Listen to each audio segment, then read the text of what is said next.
महाराष्ट्राचं ऑलरेडी गायपट्टीकरण सुरू आहे. म्हणजे आता मी फुले शाहू आंबेडकरांचं महाराष्ट्र म्हणायला माझी जीभ थरथरते. आता खरं सांगायचं म्हणजे ज्यावेळेला सोयाबीनचा भाव हा 3900 म्हणजे लोएस्ट पातळीवर असतो आणि त्याच्या दुसऱ्या दिवशी भारतीय जनता पक्षाला एवढी मतं पडतात, याच्यावर विश्वास ठेवणं अशक्य गोष्ट. मला अशी भीती वाटते उद्या ईडीवर मी काय बोललो तर कदाचित देवेंद्र फडणवीसच पत्रकार परिषद घेऊन सांगतील की ईडी कशी चुकीची. तुम्हाला सांगतो, या राज्याच्या एका माजी मुख्यमंत्र्यांना पाडण्यासाठी 100 कोटी रुपयाचा खर्च झालाय. आणि अत्यंत वाह्यात आमदार 2 या शिंदे सेनेचे मराठवाड्यात बोलून म्हणजे इतकं खालच्या लेवलचे ते बोलले होते की लोकांना त्यांची किळस होती. तेही निवडून आले चांगल्या मताने. लोकशाहीचं पहिलं तत्व असं आहे की लोकशाही असायला पाहिजे आणि लोकशाही आहे हे दिसायलाही पाहिजे. एकनाथ शिंदेना काही विचार आहे हे म्हणणं पण एक जोक आहे मोठा.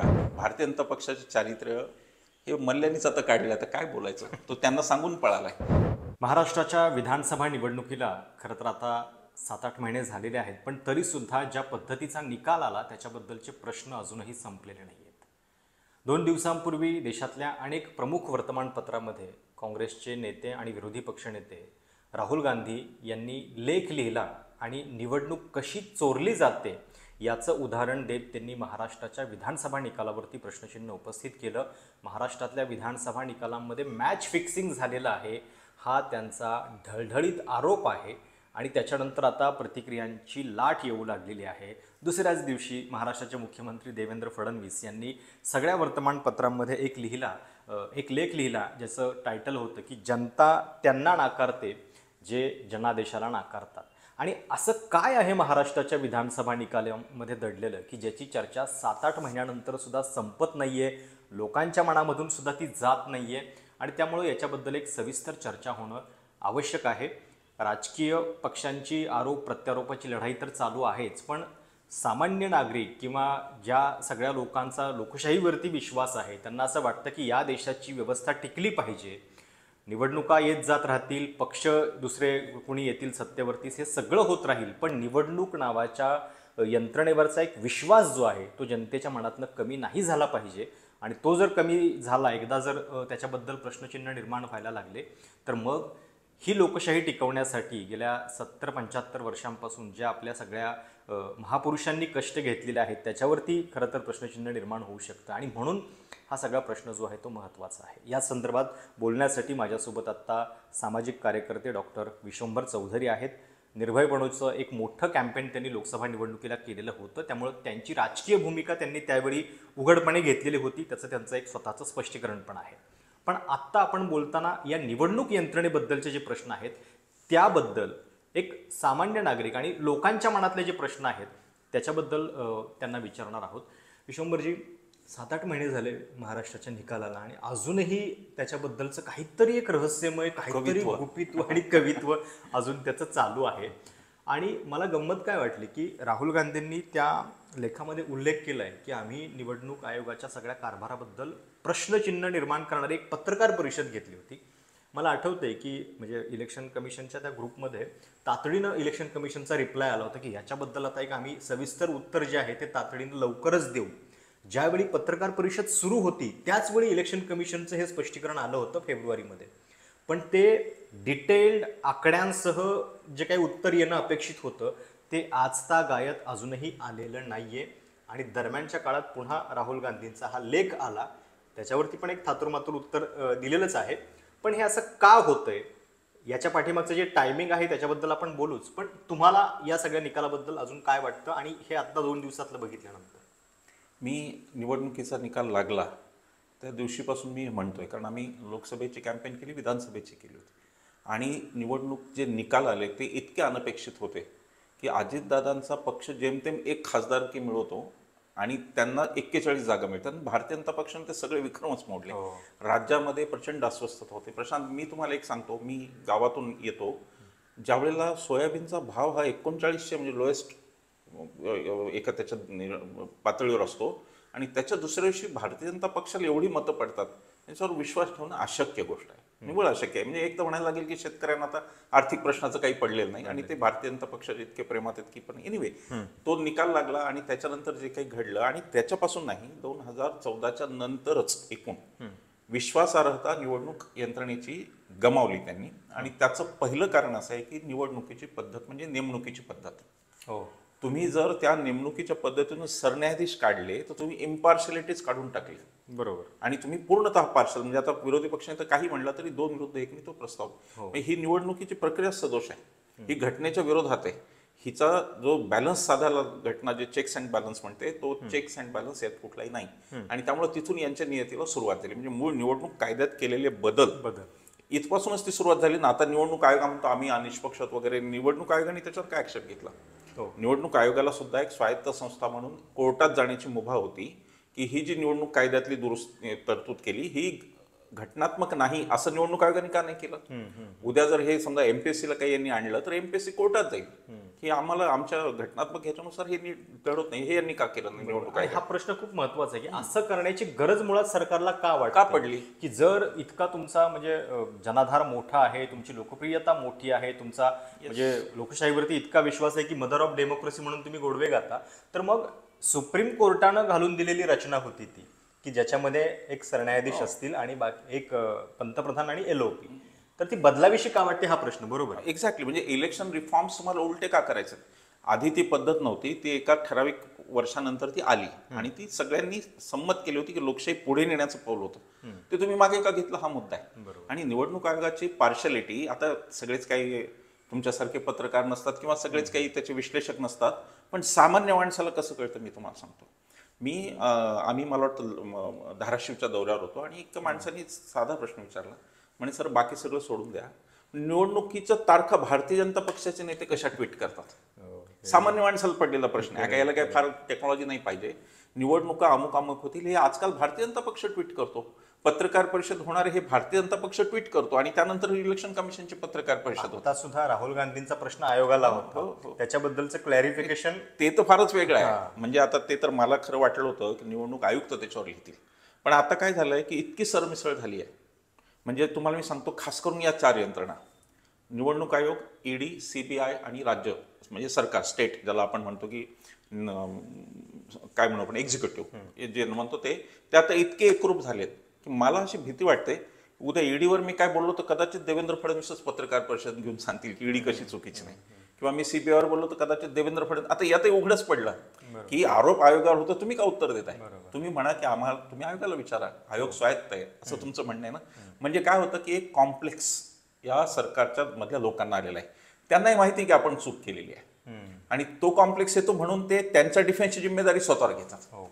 असं आहे की मी जर उद्या प्रशांतची गॅरंटी घेतली की प्रशांत यू गो अहेड, मी बघतो काय आहे ते पुढे, आणि त्या केसमध्ये काही घडलं तर मला प्रशांतला सोडता नाही येणार. मला विचारून म्हणावं लागेल की अरे प्रशांतने अशी चूकच केली नाही, अमुक नाही, हे मला म्हणावं लागेल ना. एक्झॅक्टली सेम तेच चाललंय. म्हणजे हा सगळा पोरखेळ चाललाय आणि उद्विग्न करणारा हा प्रकार आहे की राज्याचे मुख्यमंत्री एक लेख लिहितात आणि निवडणूक आयोग कसा, तुम्ही सांगूच नका, निवडणूक आयोग सांगू दे त्याचं.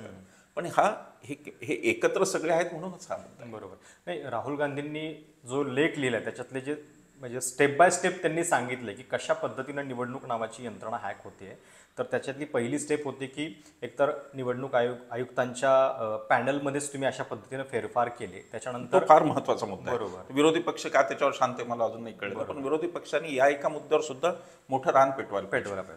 नाही, नंतर दुसरा मुद्दा आहे की add fake voters to the roll, म्हणजे मतदार यादीमध्येच काही बोगस मतदार घुसवा. त्याच्यानंतर वोटर टर्नआउट जे आहे ते अचानक पद्धतीने वाढतं कसं, त्याच्याबद्दल पण त्यांनी सांगितले. म्हणजे मागच्या 2-3 निवडणुकांची उदाहरणं दिली आहेत. त्यावेळी फारसा बदल जो आहे तो 5 वाजल्याच्या मतदानानंतर झाला नव्हता, पण इथं महाराष्ट्राच्या बाबतीत अचानकपणे 9-9% मतदान जे आहे ते वाढलंय. त्याच्यानंतर target the bogus voting exactly where BJP needs to win. 1,00,000 booth महाराष्ट्राच्या विधानसभे होते, त्यातल्या जवळपास 12,000 ज्या ठिकाणी भाजपचीच ताकद दिसतेय अशा ठिकाणी मतदान कसं वाढलं हा त्यांचा प्रश्न आहे. आणि नंतर त्यांचं म्हणणं आहे की सीसीटीव्ही फुटेज का दिलं जात नाहीये, 5 वाजल्यानंतरचं जे रांगा लागलेल्या होत्या किंवा नव्हत्या हे एकदा जनतेला कळू द्यात. आता याच्याबद्दल भाजपचं पण स्पष्टीकरण आहे, त्याच्याबद्दल आपण बोलूच. पण एक दिसतंय की लोकसभा निवडणुकीच्या निकालानंतर 2-3 राज्यांच्या निवडणुका झाल्या, हरियाणा झाली आहे, दिल्ली झाली आहे, पण राहुल गांधींचा फोकस महाराष्ट्र आहे जास्त, आणि महाराष्ट्रामधला हा चकित करणाराच निकाल होता. आता हे जे सगळे त्यांनी टप्पे सांगितलेत, तुम्हाला असं वाटतंय की या प्रत्येक टप्प्यामध्ये काहीतरी संशय आहे? मी तुम्हाला अगदी साधं सांगतो. 70 लाख मतदान हे नंतर झालं, म्हणजे नवीन ऍड झालं असं ते म्हणतात, 5 वाजताच्या नंतर. हो. पाच वाजता लोक रांगेत होते आणि ते कंप्लीट होऊन 70 लाखाची साधारण ती दानाची आकडेवारी आहे माझ्या माहितीप्रमाणे. आता मी धरतो की 288 नाही 300 मतदारसंघ राऊंड फिगर धरा. तर तुम्ही यातले जर 7 लाख डिवायडेड बाय 300 केलं, 70 लाख डिवायडेड बाय 300, तर किती होईल? तर साधारण 26,000 लोक रांगेत उभे होते. मतदारसंघ कितीचा असतो? 2.5 लाख, 3 लाख, 4 लाख. त्यातली 26,000 मतं वेटिंगमध्ये होते 5 नंतर. ही आकडेवारी अविश्वसनीय आहे. काय इलेक्शन थोडेच आपण आज पाहतोय. शेवटच्या याच्यात मी समजू शकतो की 5% मतदान मी समजू शकतो, किंवा 100 मतं पडली तर 5 मतं ही 5च्या नंतरची मी समजू शकतो. आणि ही एवढी टक्केवारी ही अशक्य गोष्ट आहे. दुसरी गोष्ट, सीसीटीव्ही फुटेज न देणं अतिशय गंभीर आहे. का नाही देते? त्यांनी घेतलेलं नाहीये का? नसेल तर का नाही घेतलं?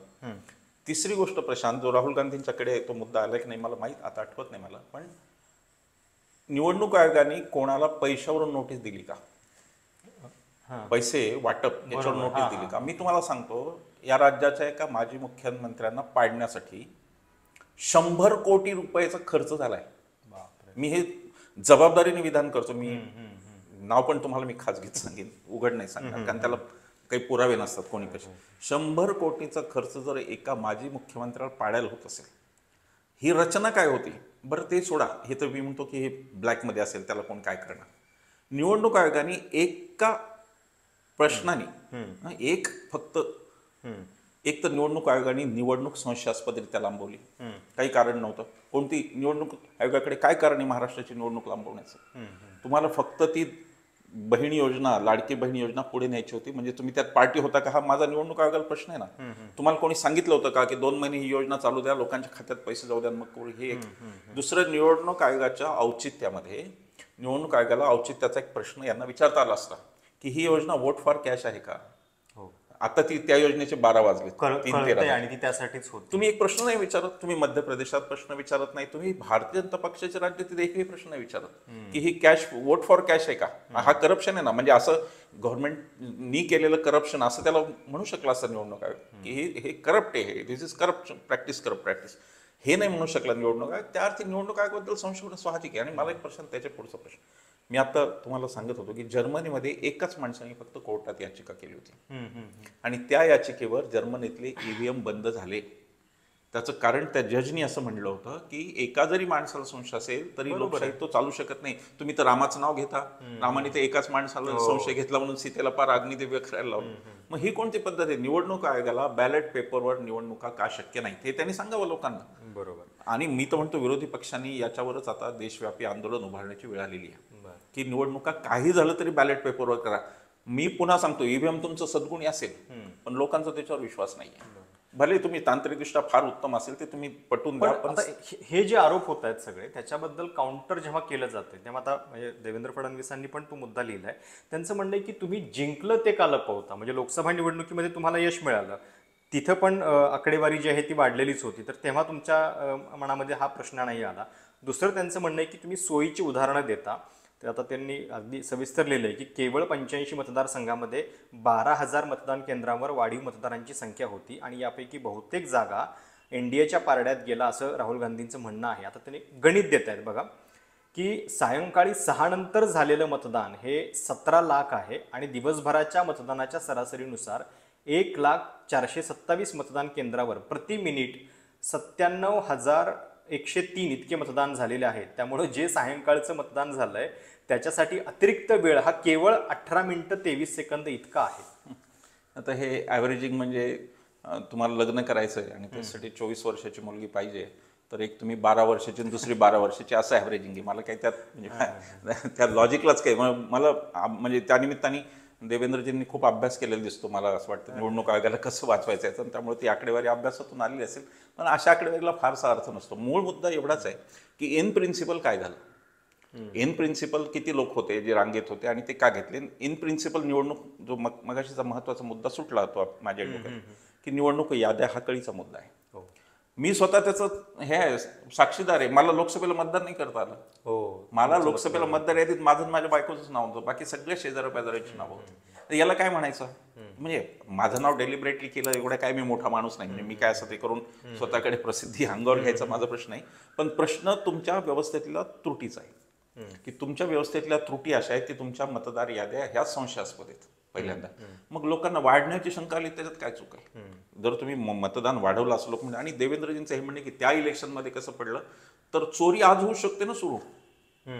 नवं तंत्रज्ञान आलं, मला कळलं की बा हे असं असं करून हे चोरताय, तर मी आज ते सुरू करू शकतो ना.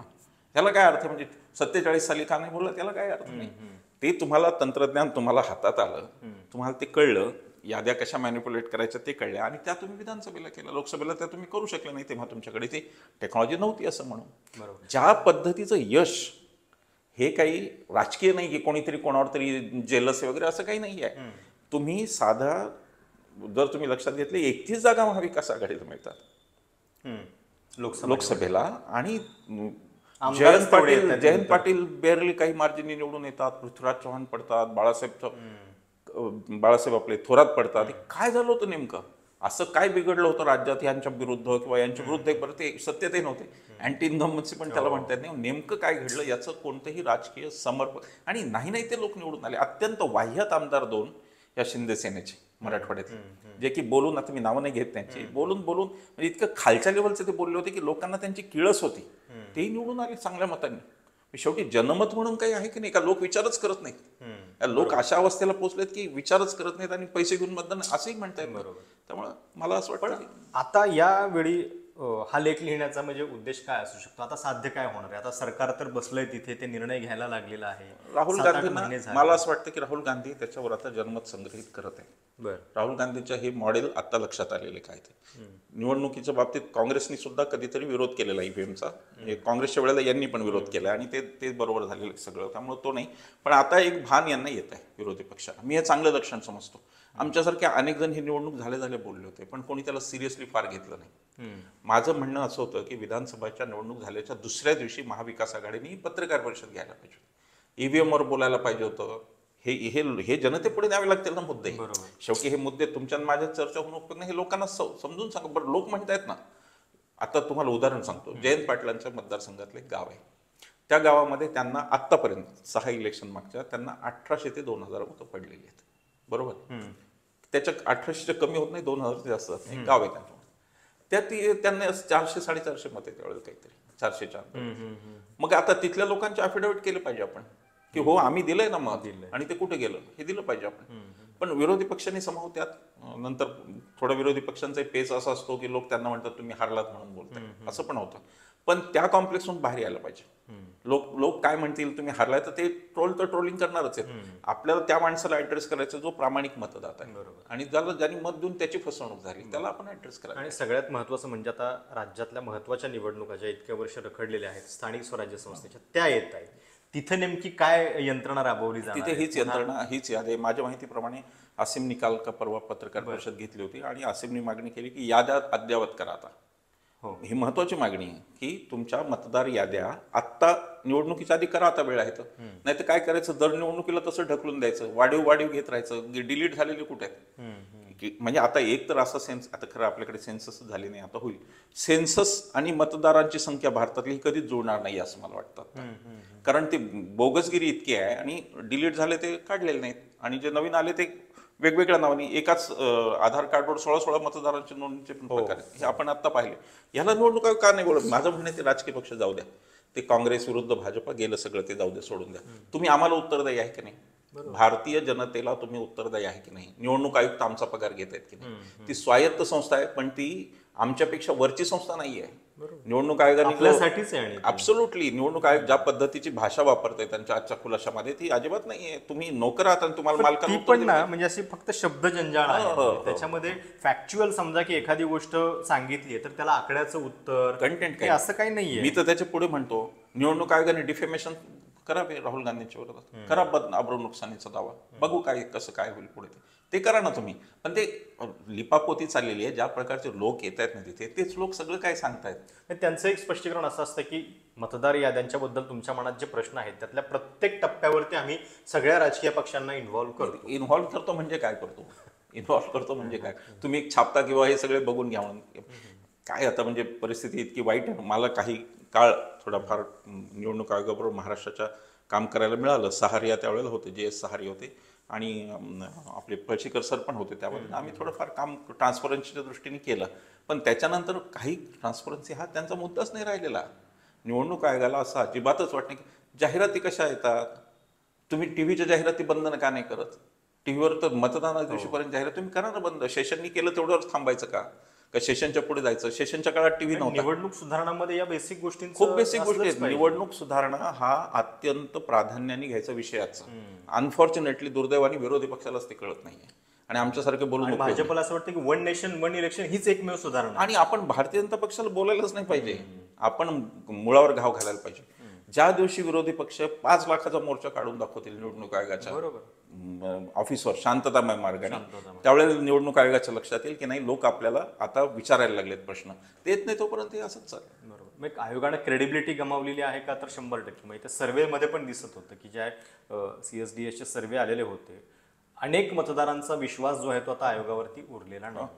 म्हणजे निवडणुका येतील जातील, पण यंत्रणेवरचं हे अशा पद्धतीचं चित्र हे जास्त गंभीर आहे, धोकादायक आहे. आणि आयोग त्याच्यावर, आज तुम्हाला उदाहरण सांगतो, त्या महाराष्ट्राच्या माहिती प्रसारण खात्याने त्यांचं जे आयोग निष्पक्ष असतो वगैरे ते छापलंय. तुम्ही त्याच्या खालच्या फक्त कमेंट वाचा तरुणांच्या. म्हणजे मी जर निवडणूक आयुक्त असतो ना समजा, आणि मी जर त्या कमेंट वाचल्या असतात, मी राजीनामा दिला असता. नैतिकदृष्ट्या मी म्हणलो असं की नाही, लोक 95% कमेंट विरोधातले तुमच्या. लोक म्हणतात तुम्ही विकले गेले, लोक म्हणतात तुम्ही अमुक केलं. तुम्हाला काही कसं वाटत नाही? मी असतो ना समजा, मी निवडणूक आयुक्त असतो, मी त्या कमेंट पाहून पण राजीनामा दिला असता की we are lost faith in people. We don't enjoy any more any faith from the people. So why should I be there? ही साधा प्रश्न आहे. पण आता ते सगळंच न बोललेलं बरं. पण EVM बद्दल आता या सगळ्याचं उत्तर नेमकं काय असणार आहे? EVM बद्दलची एक लढाई काँग्रेस पण म्हणत होती की आम्ही जनआंदोलन करणार ती करावीच लागणार आहे. त्याच्यामध्ये गडबडी काय होतं? म्हणजे एक थोडं थांबवतो की लोकांना असं वाटतं की EVM बद्दल बोलताय तुम्ही म्हणजे काहीतरी तुम्ही पुन्हा प्रतिगामी जुनाट मानसिकतेमध्ये, आणि तुम्ही तंत्रज्ञानाला कसा काय विरोध करताय असं एक लोकांचा समज असतो.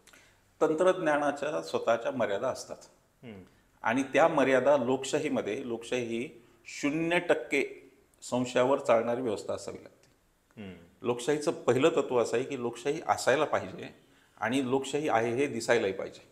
हे बेसिक प्रिन्सिपल ऑफ डेमोक्रेसी हे आहे. तर ती लोकांना जर दिसत नसेल आणि एवढ्या मोठ्या संख्येने लोक म्हणत असतील, एकही याचिका जर आली तर जर्मनी सारखा देश जो तंत्रज्ञानात तुमच्या बाबतीत कमीत कमी 300 वर्ष पुढे आहे, तो देश ते स्क्रॅप करतो. प्रगत देशांनी इलेक्शन का EVM स्क्रॅप केले? त्यांच्याकडे तर अजून प्रगत तंत्रज्ञान आहे, ते तर काही करू शकतील. पण त्यांनी ते स्क्रॅप करण्याचं एकमेव कारण की जनतेचा विश्वास हा लोकशाहीचा पहिली अट आहे ती लोकशाहीची, आणि ती जर नसेल तर तुम्हाला बदलावं लागेल. आणि मला असं वाटतं की म्हणजे EVM किती सदोष निर्दोष याच्यावरती चर्चा होत राहिल्या, आणि माधव देशपांडेंसारख्या लोकांनी ते दाखवून पण दिले कशा प्रकारे मॅनिप्युलेशन होऊ शकतं. आणि त्याच्यावर आयोगाने थातुरमातुर उत्तर, मग डेमोच करा, आमचंच मशीन वापरा, हे काय अट आहे? मी माझं मशीन लावून दाखवू शकतो तुम्हाला, आमचे माधव देशपांडे दाखवतील तुम्हाला त्यांचं मशीन लावून की हे कसं होऊ शकतं. नाही, त्या आमच्या मशीनला हात लावायचा नाही, काय कंडिशन आहे? मला वाटतं की याला उत्तर म्हणजे लोकांनी उभं राहायला पाहिजे, हे स्क्रॅप करायला लावलं पाहिजे. किती काय होते आम्हाला काही फरक पडत नाही. काय आक्षेप आहे माहिती आहे का? बॅलेट पेपर उशीर लागतो, इथं कोणाला घाई आहे? बरोबर. तुम्ही 1 महिना आधी 5 वर्षांसाठीचं सरकार आहे, होऊ द्या ना जरा. होऊ द्या, काय प्रॉब्लेम नाही. खर्च होतो, होऊ द्या, तो आम्हीच करणार आहे.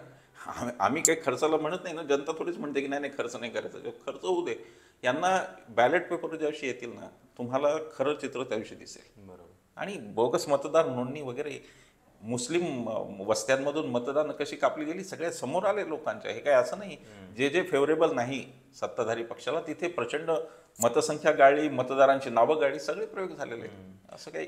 पण आता म्हणजे थोडंसं सरकारच्या आत्तापर्यंतच्या वाटचालीकडे जर आपण बघितलं, 237 आमदारांचं बहुमत असलेलं सरकार होतं हे. महाराष्ट्राच्या विकासाच्या दृष्टीनं म्हणजे काय करायला त्यांना, म्हणजे खरं तर सगळ्या गोष्टी करायला हवं आहे. 7-8 महिन्यातला कारभार बघितल्यानंतर काय वाटतंय, आणि ज्या चर्चा चालू झालेल्या आहेत राजकीय, त्याच्याबद्दल काय मत आहे? काय होतं माहिती आहे का? गांधीजींनी हे सांगितलं, तर गांधीजी वगैरे आजच्या काळात बोलणं लोक वेडेपणा समजतात, पण गांधीजींनी हे सांगितलं की मीन्स आर व्हेरी इम्पॉर्टंट. तुम्ही कोणत्या म्हणजे साधनसूचिता आहे जे गांधी म्हणायचे ना, की तुमची साधनं काय निवडून येण्याची. आता ही साधनं आणि हे सगळं फाउंडेशनच इतकं हॉलो होतं की यांच्यात कोणती तशी एकी नाही आहे. अजितदादांचा आणि भारतीय जनता पक्षात काय वैचारिक एकी, हे तर फुले शाहू आंबेडकर बोलणे त्यांचं आयुष्य जात आहे, आणि भारतीय जनता पक्ष तर फुले शाहू आंबेडकरांच्या विरोधातला पक्ष आहे. एकनाथ शिंदेचं ते काहीच नाही. म्हणजे एकनाथ शिंदेना काही विचार आहे हे म्हणणं पण एक जोक आहे मोठा. एकनाथ शिंदे हे शिवसेनेत आले, वाढले, शिवसेनेच्या मला वाटतं की अतिरिक्त भरोसा टाकायचा जो उद्धव ठाकरेंचा स्वभाव आहे त्यामुळे ते वाढले. ते एकनाथ शिंदे हा काय बोलायचा विषय असंही मला वाटत. पण कुठलाही वैचारिक साम्य नाही. आणि हे महाराष्ट्रात लक्षात आलं की ही सगळी टोळी ही फक्त सत्तेसाठी आली एकत्र, दुसरं काही नाही. आणि ह्याच्यामध्ये सगळ्यात जास्त महत्वाची भूमिका ईडीची आहे. हे प्रशांत एक निवडणूक पूर्व मॅनेजमेंट भारतीय जनता पक्षाचं जे अतिशय तगडं आहे. भारतीय जनता पक्षाचा प्रत्येक मतदारसंघाचा अभ्यास असतो. तिथून कोण माणूस निवडून आला तर म्हणजे उमेदवार म्हणून आला तर त्रास होऊ शकतो हे ते काढतात, त्याच्या मागे ईडी लावतात. बातम्या येतात ना आपल्या त्या फक्त वरच्या नेत्यांच्या येतात. बरोबर. पण जिल्हा पातळीवर तालुका पातळीवरचे सुद्धा नेत्यांच्या चौकशा सुरू आहेत. ते पंढरपूरमध्ये अभिजित पाटलांच्या बाबतीत झालंच होतं ना. ऍब्सोल्युटली ही निवडणूक पूर्व जी मॅनेजमेंट आहे त्याच्यात त्यांना हे लक्षात आलं. अजितदादांना घेण्याचं काय कारण होतं? You have absolute majority. तुम्हाला शिंदे आल्यानंतर तो मस्त तुम्हाला काही या सरकारमध्ये अजितदादा दिसायचंच काही कारण मला दिसत नाही. कोणतंही कारण दिसत नाही. सत्तेची 1/3 पदं का देत आहेत? त्याचं कारण असं आहे की अजितदादांनी कुठे जाऊन काही बोलू नये, हे त्याचं कारण आहे. हे सगळं एकत्र केलेला हा सगळा पसार आहे आणि त्यामुळे ते एकत्रपणे निभावत आहेत. पण ते करताना त्यातल्या वाटण्या वेगवेगळ्या गोष्टी गेल्या 6-8 महिने महाराष्ट्रात काय घडलं? महाराष्ट्रातल्या मी तर म्हणतो 11 वर्षात मोदींनी सांगावं एक लोकहिताचा कायदा आलेला. धर्माच्या आधारावर आले कायदे, धर्माच्या आधारावरच 370 काढलं त्यांनी. म्हणजे दुसरं काय त्यांना काही फार मोठा बेस असं म्हणता येत नाही. 370 गेलं, नंतर काय ते नागरिकत्वाचं आलं वगैरे. पण बेसिक सर्वसामान्य माणसाच्या हिताचा कायदा मोदींनी केलेला दाखवा मला. फडणवीसांनी महाराष्ट्राच्या हिताचा केलेला कायदा, मग त्यांची आधीची कारकीर्द त्या मानाने बरी होती. त्या काळात त्यांनी सेवा बिल ते आणलं होतं, काय सेवा कायदा, जलयुक्त शिवार जलयुक्त शिवार थोडी, आणि ते महत्वाचा तो सेवा हमी कायदा तोही त्यांनी आणला होता. पण ह्या म्हणजे जसं शिंदेचं सरकार सुरू झालं आणि आज फडणवीस कंटिन्यू झाले, महाराष्ट्राच्या राजकारणात काय पॉझिटिव्ह घडलं नाही. आता पहिल्या 5-6 महिन्यामध्ये तर हे दिसतंय की बऱ्याचशा गोष्टी रद्द होताना दिसत आहेत. रद्द होताना दिसतंय. 14,000 कोटींचं कॉन्ट्रॅक्ट एवढ्या मोठ्या प्रकल्पाचं एका मेघा इंजिनिअरिंग नावाच्या कंपनीला, आणि त्यासाठी LNT ला तुम्ही बात करता. उघड आहे ते. इतक्या भयानक पद्धती ते सगळं उघड आहे. भारतीय जनता पक्षाचे चारित्र्य हे मल्ल्यानीच आता काढलं. आता काय बोलायचं? तो त्यांना सांगून पळालाय. आणि हे जे झालं ना LNTचं, तो भयंकर प्रकार होता, भीषण प्रकार होता. त्याच्यावर खरं म्हणजे आता विरोधी पक्ष नगण्य आहे म्हणून, नाही तर त्याच्यात तर खरं सरकार पडण्या इतकं ते वाईट आहे. सुप्रीम कोर्टचं स्ट्रक्चर अतिशय वाईट आहे त्यामध्ये. आणि ते रद्द करतायचं तुमच्यावरचा विश्वास सुप्रीम कोर्टचा पण उडालाय. कोणत्या अधिकारात हे सत्य देत हेच माहित नाही. पण आता ते मॅनिप्युलेशन आणि हे इतकं आहे की तुम्ही कोणी काही म्हणू शकत नाही, बोलू शकत नाही. बोललं तर तुम्हाला देशद्रोही ठरवलं जाईल, तुम्हाला वेगळंच काहीतरी. तुम्ही आता बघा ना, युद्धाच्या बाबतीत सुद्धा लोक सरकारवर बोलतायत, लोक सैन्याला नाही कोणी बोलत आहे. बरोबर. सैन्याला एकही माणूस बोललेला मी पाहिलं नाही. पण सरकारवर बोललं तरी तुम्हाला देशद्रोही ठरवणार यांची ती पाचकळ यंत्रणा बसलेली दिसते. ते जे ट्रोल्स यांनी तयार केले ते जनमत असं तयार करतात की तुम्ही सरकारचं म्हणजे मोदी विरोध इज इक्वल टू भारत विरोध असं एक त्यांनी चित्र. मी 10 वेळा मी स्पष्ट सांगतो की लॉयल्टी आपल्या देशाशी असते, लॉयल्टी सरकारशी नसते. कारण सरकार किती लॉयल आहे देशाचे हे लोकांना माहिती असतं. त्यामुळं आता तो डिस्कोर्सच त्यांनी तसं केलं. नरेंद्र सरेंडर असं राहुल गांधी म्हणतात, त्याच्यानंतर तो देशाचा अपमान झाला. हो अगदी, म्हणजे फार भारत देशाचा अपमान झाला. मग तुम्ही का नाही सांगत? लोक साधा बरं, मला प्रशांत म्हणायचं तुम्हाला ही माहिती गोपनीय ठेवा, मी समजू शकतो. सरकार म्हणून संरक्षण विषयक बातमी गोपनीय माहिती. आतापर्यंतची प्रथा काय होती? आतापर्यंतची प्रथा अशी होती की पंतप्रधान एक तर संसदेचं अधिवेशन बोलवायचे. आजच मी वाचलं की वाजपेयी 36 वर्षांचे होते आणि 62ला जेव्हा नेहरूंचे कडे त्यांनी मागणी केली की पाकिस्तान युद्धाच्या नंतर झालं, लगेच ती मागणी मान्य झाली आणि अधिवेशन झालं. बरं, तुम्हाला अधिवेशनाची भीती वाटते, तुम्हाला पत्रकार परिषदेत तुम्ही सर्वपक्षीय मीटिंग तर घेऊ शकता. मी असतो तर मी राहुल गांधींना विरोधी पक्ष नेता म्हणून पहिलं विश्वासात घेतलं असतं. मी त्यांना सांगितलं असतं की ठीक आहे, अशी विमानं पडलीत बुवा, पण आपल्याला हे बाहेर सांगता येत नाही. He would have agreed. असे देशामध्ये काय असा आज प्रसंग आलाय का? विरोधी पक्ष ऐकलेला आहे आणि विरोधी पक्षाला तो सेन्स असतो की आपलं काय पाकिस्तानपर्यंत जायचं पाहिजे, काही नाही झालं पाहिजे, याचा सेन्स असतो. पण हे शून्य प्रतिसाद हे जे धोरण आहे ना की काय विरोधी पक्षाला मोजायचंच नाही. विरोधी पक्षाची सर्वपक्षीय बैठक असेल त्या दिवशी निघून जायचं बिहारच्या दौऱ्याला. आणि मला ह्या खासदारांची गंमत वाटते. म्हणजे मी खरंच ट्विट केलंय सुप्रिया सुळेंना आणि शशी थरूरना की आता तुमचे फिरून म्हणजे मला ते पर्यटनाला गेलेले, मी त्यांना विचारलंय की आता तुमची जबाबदारी वाढली. म्हणजे आता मी सुप्रिया सुळेंना आणि शशी थरूरना विचारणार की किती विमानं पडली. कारण you are now very close confident of Modi. बरोबर. तुम्हाला बाहेर जाताना या सगळ्या गोष्टी सांगूनच तुम्हाला ब्रीफिंग दिलंच असणार आणि ब्रीफिंग नाही दिलं म्हणा तर तुम्ही खोटं बोलताय. तुम्ही सरकारचे दूत व्हायला तयार झाला. ऍब्सोल्युटली. म्हणजे रेडीली बॅगा भरून तयार बसल्यासारखे तुम्ही गेला, तुम्ही एक्साइट झाला. तुम्हाला हे नाही वाटलं का की जे सरकार या देशातल्या नागरिकांना माहिती देत नाही त्याचा बाहेर जाऊन उपयोग काय हे नाही तुम्हाला लक्षात आलं. विरोधी पक्ष म्हणून तुमचा पहिला प्रश्न तो पाहिजे की देशातल्या लोकांना आधी माहिती द्या. बरोबर. तुम्ही तुमच्या मतदारसंघातून माहिती दिली मी समजू शकतो, पण तुम्ही ही चमकोगिरी, मोदीच्या चमकोगिरीमध्ये तुम्ही सामील आहात.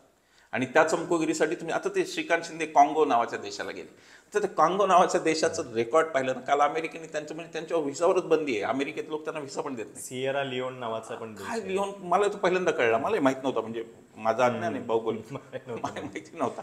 गयाना, पनामा, बरोबर. पनामामध्ये कुठे गेले, पनामामधल्या बुद्धिवाद्यांशी. आता पनामातल्या बुद्धिवाद्यांना भारत देशच माहिती नाही, मला माहित नाही. म्हणजे देश म्हणून माहिती आहे नकाशा आहे, पण इथल्या इंट्रिकसीस त्यांना काय माहिती आहे, पाकिस्तान काय आहे ते काय.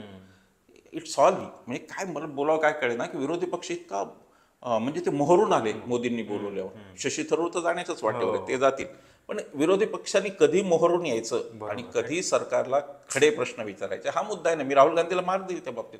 राहुल गांधी ते सतत प्रश्न लावून धरतायत. मला इतर विरोधी पक्ष काही अपवाद शिवसेनेचा सोडला, संजय राऊत आणि उद्धव ठाकरेंचा, तर मला ते नाही दिसत आहे कुठे की विरोधी पक्ष नेटाने लावून धरतोय. म्हणजे काय झालंय की हाही एक इव्हेंट झालाय आणि विरोधी पक्ष त्याच्यात फेटे बांधून नाचायला लागलेला आहे. हा जो इव्हेंट झाला सगळा बाहेर पाठवण्याचा मी म्हणतोय, त्या इव्हेंटमध्ये तुम्ही फेटे बांधायचं काही कारण नव्हतं. म्हणजे इट्स ॲब्सोल्युटली अनवॉरंटेड असं माझं मत. पण आता म्हणजे आता निवडणुकीच्या बद्दलचे हे प्रश्न ज्यांना आपण सुरुवात केली होती मुलाखतीची, त्याच्याकडचा एक शेवटचा प्रश्न की अशा पद्धतीनं जर सातत्यानं आरोप प्रत्यारोप होत राहिले तर मग महाराष्ट्राच्या पुढं नेमकं काय वाढवून ठेवलंय. आता अशा अनेक निवडणुका आहेत पुढं, मग हे कसं, म्हणजे महाराष्ट्राचं राजकारण जे आहे जनतेच्या मनातलं खरं प्रतिबिंब उमटणार नसेल निकालामध्ये, तर आपली दिशा कशी असणार आहे, जनतेनं काय केलं पाहिजे मग. नाही, आता जनता जर ह्याच्यावर रस्त्यावर उतरत नसेल तर जनता जे आहे ते मान्य करते असं त्याचा अर्थ आहे. जनतेला काय म्हणणं नाही त्यांचं, विसरून जाते. म्हणजे लोकांना काही, मला वाटत नाही की लोकांना काय फार सिरियसली त्याच्यात वाटते, कारण जे काही होतं ते आपल्यासारखे 4 लोक बोलतात, बाकी कोणी त्याच्यावरची फारसं बोलत नाही. आता मुद्दा काय माहिती आहे का, की महाराष्ट्राचं ऑलरेडी गायपट्टीकरण सुरू आहे. आता तो झालाय महाराष्ट्र. म्हणजे आता मी फुले शाहू आंबेडकरांचं महाराष्ट्र म्हणायला माझी जीभ थरथरते. आता खरं सांगायचं म्हणजे मी रोज पाहतो शेजारी काय चाललंय, कशा प्रकारे चाललंय. कोणीतरी जाऊन ते मुसलमानांचं आहे म्हणून ते बाग बंद करा वगैरे, मी रोज पाहतोय. आणि त्याच्यामुळं आता जर मला असं वाटतं की काही लोक लढतील, तेवढ्यातही काही लोक लढतील. लोकांच्या सत्सद्विवेक बुद्धीला अवांतरी किती वर्ष करत राहायचं, हा माझ्या पुढचा प्रश्न आहे. आपण म्हणतो प्रशांत की प्रबोधन, फुले शाहू आंबेडकर प्रबोधन, अजून काय, आम्ही कोण आहे, आम्ही अत्यंत तुच्छ लोक आहोत. त्यांनी केलेलं प्रबोधन लोक मानत नसेल तर कोणाला मानायचं, काय समजायचं काय. इकडे जे चाललंय सध्या महाराष्ट्रामध्ये, ते हा महाराष्ट्र अकल्पनीय आहे. आपल्याला सगळ्यांना तो धक्कादायक आहे. आपल्याला यशवंतराव चव्हाणांचं वगैरे महाराष्ट्र पाहण्याची सवय आहे, हे आपल्याला सगळंच धक्कादायक आहे. आणि या धक्क्यातून सावरायचं असेल तर लोकांना उभं राहावं लागेल. कोणीही, मी सांगतो, विरोधी पक्ष कोणीही, काँग्रेस असो कोणी असो, लोक उठत नाही तो पण काही होत नाही. या देशात एक फार मोठं जनआंदोलन अहिंसेच्या आणि सत्तेच्या मार्गाने, आता हीच एक राहिली आशा शेवटची. इलेक्शन मॅनेजमेंट यांची एवढी तगडी आहे आणि यांच्याकडे इतका बेसुमार पैसा आहे. तुम्ही विचार करा की साधं ह्या प्रकरणात सुद्धा मेघाच्या किती पैसा घे, 600 कोटी तर काय त्यांनी यांनी दिले, 3000 कोटीचं extra. What was the deal काय होती, व्हॉट वॉज द डील, समोर आलं पाहिजे, ते आलं पाहिजे ना समोर. अदानीला तुम्ही धारावी देऊन टाकली, व्हॉट वॉज द डील. आधी देवेंद्र फडणवीसांनी दुबईच्या एका कंपनीला दिली होती, वस्तुस्थिती आहे, आणि ती रद्द का केली, त्यांचा आकडा काय होता आणि यांचा आकडा, हे तरी आणा कधीतरी लोकांसमोर. आता हा प्रश्न भारतीय जनता पक्ष विरुद्ध काँग्रेस असा नाही. आता हा प्रश्न भारतीय जनता पक्ष विरुद्ध आम्ही भारतीय लोक असा आहे. हे जर समजूनच नाही घेतलं तर ही व्यथा लढाई आहे आणि असंच चालणार आहे. त्यांना काही ते मुक्त, म्हणजे एक तर त्यांच्यामध्ये सत्तेची जी नैतिकता असते ती भारतीय जनता पक्षात पहिल्यापासून शून्य नैतिकता आहे. ते आपल्याला माहिती आहे, कॉफिन घोटाळा पण झाला होता आणि त्याच्यानंतर त्यांनी ते मॉडेल बदलून टाकलं. आत्ताचं भारतीय जनता पक्षाचं जे मॉडेल आहे सत्ताधाऱ्यांचं, ते कोणाही भ्रष्टाचार विरोधी लढणाऱ्या कार्यकर्त्याच्या हाताशी लागणारं नाहीये. बरं, म्हणजे भ्रष्टाचार कसा काढायचे, काँग्रेसवाल्यांनी टेंडरमध्ये घोटाळा केला दिसायचा. गेल्या काही वर्षात भ्रष्टाचाराचं इतकं इन्स्टिट्यूशनल झालंय की मला जर प्रशांत कदम यांना काम द्यायचं असेल तर मी टेंडर असं काढतो की the company with having its proprietors name starting from P and surname from K only can participate.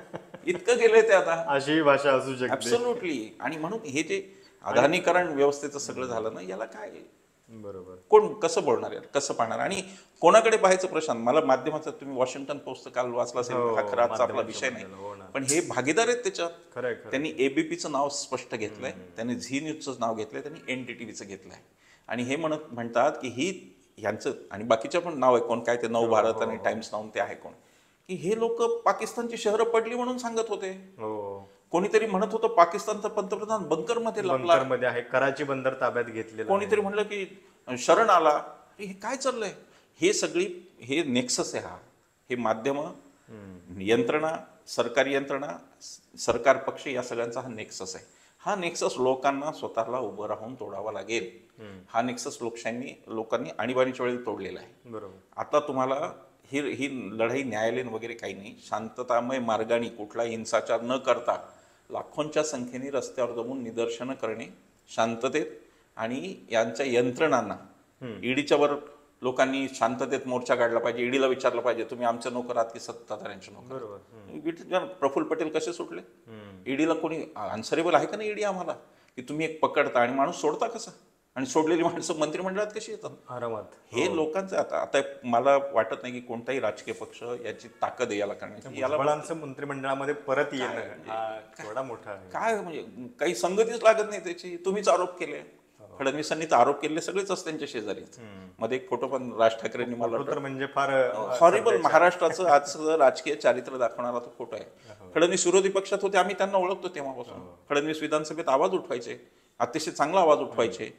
फडणवीसांनी ज्यांच्यावर आमदार म्हणून असताना आरोप केले, बहुतेक त्यातले सगळे पावन होऊन त्यांच्या रांगेत बसले. त्याला काय म्हणायचं, कसं समजायचे, लोकांनी समजून कसं घ्यायचंय? सत्तेची गरज. अजितदादा काय गरजेचे होते? तुमची तर झाला होता कोरम, 132 तुमच्याचकडे होते, अपक्ष पण तुमचे थोडे वळचणीला लागले असते. मग तुम्हाला शिंदे गटही पाहिजे, अजितदादा पाहिजे. हे कशासाठी आहे? हे अशासाठी की कोणी काही बोलू नका, सगळे सत्तेत या, सत्तेतला आपला वाटा खात राहा, फक्त बाहेर कोणी काय बोलू नका. ही एवढीच, बाकी काही त्याला संगती लागत नाही मला दिसेल. महाराष्ट्राचं प्रचंड नुकसान त्यामुळे या सगळ्या ह्याच्यात ॲब्सोल्युटली. तर जी आपली चर्चा निवडणुकीच्या सगळ्या या यंत्रणेबद्दल होतीये सध्या, आणि 7-8 महिने झालेले आहेत खरं तर निकालाला, पण हे सगळं जे आहे त्याच्याबद्दलचे प्रश्न न संपल्यामुळे चर्चा होतीये. निवडणूक आयोगाकडनं अपेक्षा आहे की एकदाच काय ते आहे याच्याबद्दलचं एक सोक्षमोक्ष त्यांनी खरं तर लावला पाहिजे. ज्या शंका, ज्याच्याबद्दल विरोधकांना प्रश्न आहेत त्याच्याबद्दल काहीतरी ठोस भूमिका निवडणूक आयोगानं घेतली पाहिजे. जर नाही घेतली तर किमान आपल्या ज्या व्यवस्था आहेत त्यांच्या माध्यमातून या सगळ्याबद्दल काहीतरी प्रयत्न होणं आवश्यक आहे. आणि महाराष्ट्राचं राजकारण बघता पुढं आपल्याला अशा पुन्हा निकालांची चर्चा करण्याची वेळ येऊ नये, कारण आता स्थानिक स्वराज्य संस्थांच्या निवडणुका पण आहेत. एक मोठं मॅन्डेट दिल्यानंतर सरकारनं विकासासाठी काम करणं अपेक्षा आहे. हे सगळं आता राजकारण बाजूला राहिलं पाहिजे, पण दुर्दैवानं ते पडत नाहीये आणि म्हणून या सगळ्याची चर्चा आपण केली. तुम्हाला ही चर्चा कशी वाटली, तुमच्या काही सूचना असतील, प्रतिक्रिया असतील, आवर्जून कळवा. चॅनल सबस्क्राईब करायला विसरू नका.